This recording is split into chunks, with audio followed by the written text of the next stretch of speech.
Alright guys, TacticalRab back again today. Hope you're all doing well and enjoying your day so far. Welcome back to Valorant News and a massive day in the Valorant world. A new map, Pearl, revealed into the game. We've got what it looks like, what the layout is going to be, the map that it's going to be replacing as well, that pros certainly are not in agreement on, and also a crazy day at the North American playoffs. Two unbelievable matches with many massive implications. We'll talk about how all the playoffs brackets are going to play out here over the coming minutes. But very much enjoy your thoughts in the comment section below. Hit the like button if you enjoy. Subscribe if you're new as always. I would greatly appreciate it. Racing towards 20k. Love to see it. First of all, updates to Valorant itself. Ascendant, a new rank is coming through between Diamond and Immortal. That's rather interesting stuff, but yes, we do have a new rank coming into play. Definitely, well, I don't really think people expected this, but it's happening regardless. Now, let's talk about this new map then. Here are some stills from the map. This is one of the alleyways. I mean, honestly, mid on this map theoretically looks a bit of a mess. This is actually what mid is going to look like here. This, I believe, on the far left-hand side is kind of coming in from the T spawn. This is kind of going into the kind of the left-hand side bomb site. This is going towards the right-hand side bomb site, and this is effectively middle of the map. So definitely map control here is going to be pretty critical. And I mean, yeah, we can already see some potential gameplay effects that might be going down. This is going up the streets towards the bomb site on the left side. I don't know if it's A or B, but it's kind of like an uphill section, right? So I was kind of wondering here, the fact that it seemed like offense had a relatively easy ride into the bomb sites, but just because it's uphill, they have to kind of fight against the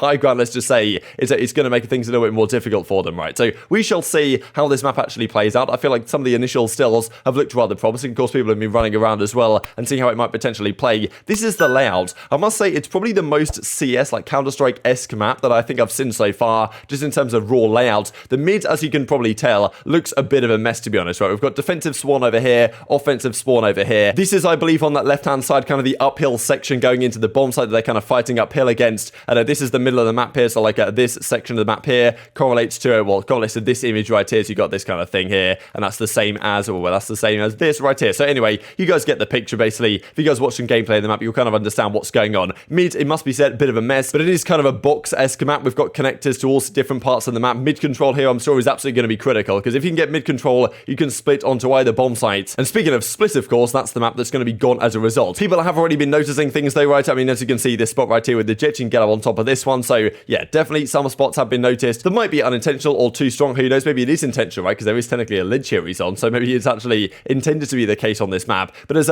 Still says as well, he certainly thinks that it looks rather like DE season from back in the day. So yeah, a few people kind of drawing comparisons between this new map Pearl and some kind of old school classic Counter-Strike map. So I definitely do have some optimism that this map is going to play pretty well. And the map it's going to replace, and actually before we get into that, this also has mentioned that of course like this map doesn't seem to have, for now, any kind of gimmicks, right? So most maps are 3 sites, the teleport, right? Split has the kind of ropes thing, Fracture has the kind of very interesting setup where you've got like the ropes under the map so you can kind of attack from 2 angles off the rip. Pearl doesn't seem to have one, but apparently Pearl, and this is why the kind of, it was called Pit, right? The code name apparently was Pit, potentially because there was going to be like a massive pit on the bomb site that players could fall into it and they died if they fell into it, but apparently they took that out and thought it was a bit stupid, right? So probably this map, the gimmick of this map is going to be that there's actually no gimmick to it at all, but I think they might have been planning one that they decided was probably a bit stupid. Now, the map they're getting rid of in its place is going to be Split. Split is gone from both competitive and unrated, so you're not going to be able to play it at all anymore. Now, I wonder if they're going to kind of work on it, right? Because usually what happens here in Counter-Strike, for example, one map will be removed from the pool, they'll work on it, make some changes, like tweak some things around to make it more balanced or whatever, and then kind of re-release it effectively into the map pool in a kind of rotation. I'm sure that's what they're going to do here with Split, but it's going to remove from everything, and that is the map that's going to be gone in place of Pearl. This is going to happen after the last chance qualifier, so not quite as of yet. We get to play here the playoffs, then we get to play the LCQ in August, that's quite a while away, and then apparently after that, going into Champions, that's when Pearl is going to come into play, right? So it's kind of interesting how they're doing this, because I would have imagined they'd have done it before the LCQ, but apparently this is what they are planning to do instead. Now, as actually they described on the matter, after working with our esports team, surveying players, and talking to professional organizations, we've decided to keep a 7-map pool, and we'll be rotating Split out for now. So pretty interesting, right? They talked to players, they talked to organizations apparently, to decide that Split was the one to go, but most pros don't really seem to agree that Split should have been the one to go. Now, we'll see some examples here in a second. Vanity says from Cloud9, this deserves a ratio. Someone make an app, and even Valorant says it should have been Haven. Not really sure how you can justify that one, but yeah, I even mentioned it yesterday, right? That Binds is a map that generally is pretty much, well, not necessarily hated, but like it's definitely probably the least favorite map, I would say, on average by the pro players. And I'm sure like if it was a pure vote on just percentages and the pros got to choose effectively, I'm guessing Bind would have been the one to go. So they obviously had other reasons behind getting rid of Split. Maybe they looked at the numbers, like maybe the balance of it and some, like it's definitely not the greatest greatest map in the world, but I must say that Split has had some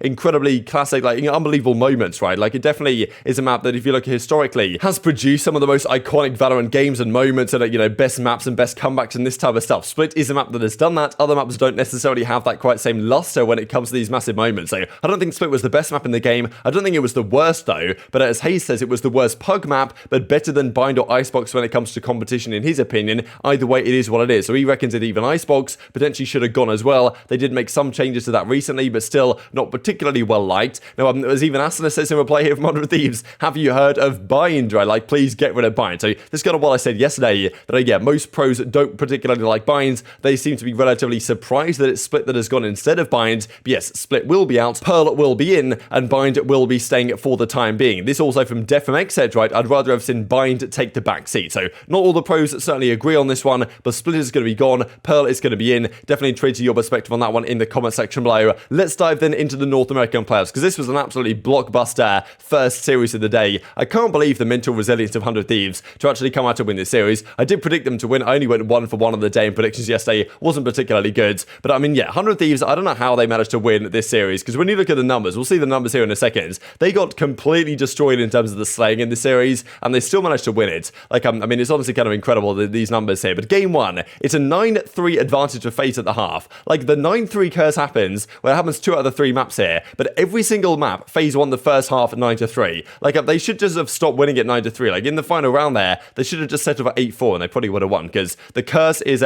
very much real. So anyway, game 1, it's FaZe 9-3 at the half. Here we are on Split. 100 Thieves go mad. Like, well, Derek makes a great play right here to tie it up to 10-10, and then, well, the 9-3 curse at this point is pretty much complete, and, well, it goes through as well. 100 Thieves take the game 1, 13-10, I believe it was, here on the Split. Then the game 2, though, goes the other way. They go to Fracture, and I said yesterday that, okay, surely Dicey and babybay can't just dominate this entire series, every single map. They can't just dominate everything. That's pretty much what happens, right? Dicey on this game 2, they swap around who runs the Chamber on this team, and Chamber was just showing this series why, I know you guys were giving your thoughts yesterday, and okay, Chamber isn't actually that strong anymore because the nerf was pretty good. It means the rest of his team has to kind of work around him, which might be true to a degree, but Chamber still individually is just incredible when he's on form. Like, some of the stuff that he can do is just, well, obviously what no other agent can do, as it tends to be. But anyway, a 9-3 curse again in the second game, this time though on Fracture. It doesn't work out for Thieves, they lose this game too. Dicey goes like 30-10 on the Chamber. That was completely absurd as FaZe win this map 30-7, and then they went up 7-2 and then 9-3 again on the Icebox, right? And when they went up 9-3, I was like, wow, this really could be like a serious story once again. And FaZe, like, I don't know, they collapsed to a degree, but at the same time, 100 Thieves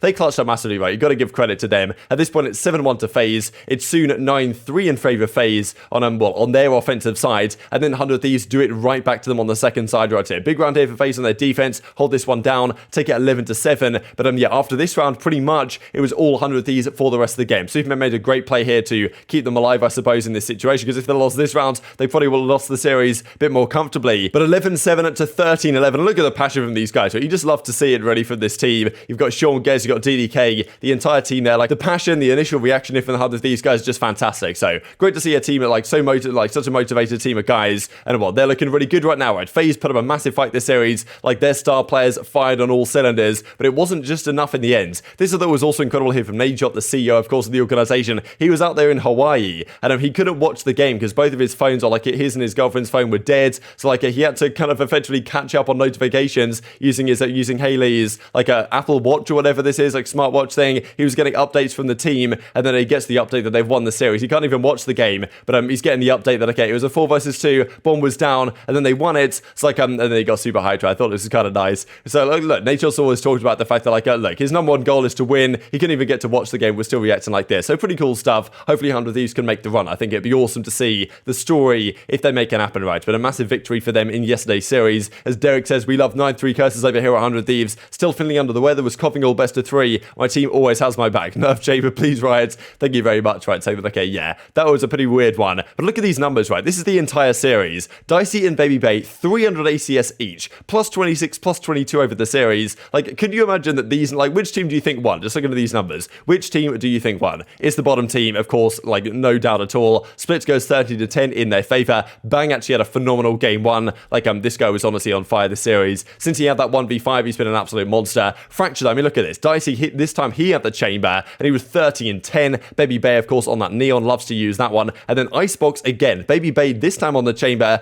29 and 16. Superman had a pretty good map as well. But I mean, yeah, again, somehow 100 Thieves win so many clutches on their offensive sides, take this second side 10-2 and move on in the brackets. The other series of the day was Ghost versus Evil Geniuses. This one I did not expect to go the way it did, because Ghost were looking so good and so disciplined. Their attack, their defense, it was all so good. And Evil Geniuses, don't get me wrong, were good. I thought they had a good chance to do something in the series, but I did not think that they'd be able to take down Ghost in quite the manner that they did. Like, Ghost just seemed to play nowhere near their normal level. Like, I don't know if the pressure kind of got to them to a degree. I was kind of expecting that a Ghost, honestly, if they were to get to the Masters, might have suffered something like this, but I didn't really think it would happen to them in the playoffs. But you've got to give credit to EG, because they played phenomenal in the series. Like, there's no getting away from that. Game 1 on Breeze went their way pretty comfortably, and Icebox was effectively the same thing again. Like, I mean, Apoth was absolutely turning up right here, dropping some crispy headshots up against Ghost, and I mean, they were certainly feeling it right. At this point, it's 6-5, pretty close for Dephh. They tied up at the half for 2v4. Like, I'm kind of ridiculous actually how this worked out for EG, because they had a significant advantage. They choke away somehow this 2 versus 4. This should have been like such a clean, like, hold, right, to go up 7-5 at the half. And then the 1v4 comes through for a Proto, right? So they were really trying to throw this one away, Evil Geniuses, because letting a Proto win this one, like, everyone's saying GG here in the chat, like, and somehow a Proto clutches this one out to at least keep them alive in the map, right? So Evil Geniuses, from throwing away that 2 versus 4 to then, all of a sudden losing this one as well, then you're thinking, okay, hang on a second here, can Ghost actually pull this one off? But Evil Geniuses, they managed to win it regardless. The final kill comes through here for a Proto. I just missed it, but we'll see how it goes. Here we go, final kill comes through, but the series is done regardless in EG's favor. Ghost go down, they drop straight to losers brackets, and this is, I think, one of the key stories here, is that if Ghost lose today, like, Sentinels can still qualify, right? It's got to be said that Sentinels need Ghost to lose both these series. They've lost one of them. If they lose to NRG, Sentinels will qualify for the last chance qualifier, and therefore, as Dephh says, so you are saying there's a chance. But anyway, Ghost, like, what an impressive series victory from Evil Geniuses. They won a surprising series here. Jorgamo, Apoth, Boostia, all the guys played incredibly well on that side of things, and they move on in the bracket, which looks currently like this. So OpTic will play EG in the second round in a couple of days' time. The other semi-finals is Xset versus 100 Thieves, of course. That's going to be a banger. And then today we have these two games. Ghost NRG, of course, well, NRG need to win if Sentinels want to qualify, but yeah, either winner of this series is going to have a tough time getting through losers. And then FaZe Luminosity as well is coming up later today as well. I think I'm going to take Ghost to bounce back and FaZe to beat LG, but I really have no idea how to call these ones. And this is what's happening also in the European side. Also beginning today, Ascend M3 champions, Liquid versus FPX. But very much enjoying your thoughts on all this in the comment section below. Hope you guys enjoyed the video. If you did enjoy it, hit on the like button, tell us YouTube gods, it's a good video, and I was like you should see it as well. And I'll grow the competitive Valorant community. Thank you as always, take care of yourselves,